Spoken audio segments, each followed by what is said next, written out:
കൃഷ്ണപുരം ഗ്രാമപഞ്ചായത്ത് വികസന standing committee തെരഞ്ഞെടുപ്പുമായി ബന്ധപ്പെട്ട് സിപിഎമ്മും കോൺഗ്രസും നടത്തുന്ന പ്രചരണം അസത്യമാണെന്ന് ബിജെപി.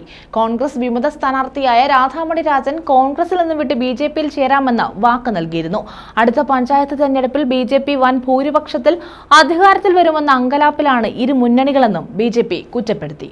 കൃഷ്ണപുരം ഗ്രാമപഞ്ചായത്ത് വികസന സ്റ്റാൻഡിംഗ് കമ്മിറ്റി തെരഞ്ഞെടുപ്പുമായി ബന്ധപ്പെട്ട് സിപിഎമ്മും കോൺഗ്രസും നടത്തുന്ന പ്രചരണം അസത്യമാണെന്ന് ബിജെപി പറഞ്ഞു. രാധാമണി രാജൻ കോൺഗ്രസിൽ നിന്നും വിട്ട് ബിജെപിയിൽ ചേരാമെന്ന് വാക്ക് നൽകിയതിനാലാണ് കോൺഗ്രസ് വിമത സ്ഥാനാർത്ഥിയായി മത്സരിച്ച രാധാമണി രാജന് വോട്ട് ചെയ്തത്.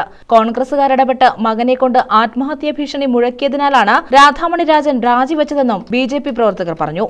രാധാമണി രാജൻ ബിജെപിയോട് അഭ്യർത്ഥിച്ച അനുസരിച്ചാണ് ഞാൻ ഇനി കോൺഗ്രസിൽ പ്രവർത്തിക്കുന്നില്ല, ഞാൻ നിങ്ങളോടൊപ്പം വന്നുകൊള്ളാം, അതുകൊണ്ട് ഞാൻ റിബലായി മത്സരിക്കുമ്പോൾ എനിക്ക് വോട്ട് നൽകണം എന്ന അഭ്യർത്ഥന മാനിച്ചാണ് ഞങ്ങൾ രാധാമണി രാജൻ വോട്ട് ചെയ്തത്. ഞങ്ങളുടെ രാഷ്ട്രീയ തീരുമാനം വ്യക്തമാണ്. ജില്ലാ നേതൃത്വമായി ആലോചിച്ചപ്പോൾ കോൺഗ്രസ് വിമതയായി മത്സരിക്കുകയാണെങ്കിൽ ആ വിമത സ്ഥാനാർത്ഥിക്ക് വോട്ട് ചെയ്യാം എന്നുള്ള തീരുമാനത്തിലാണ് ഞങ്ങൾ വോട്ട് ചെയ്തത്.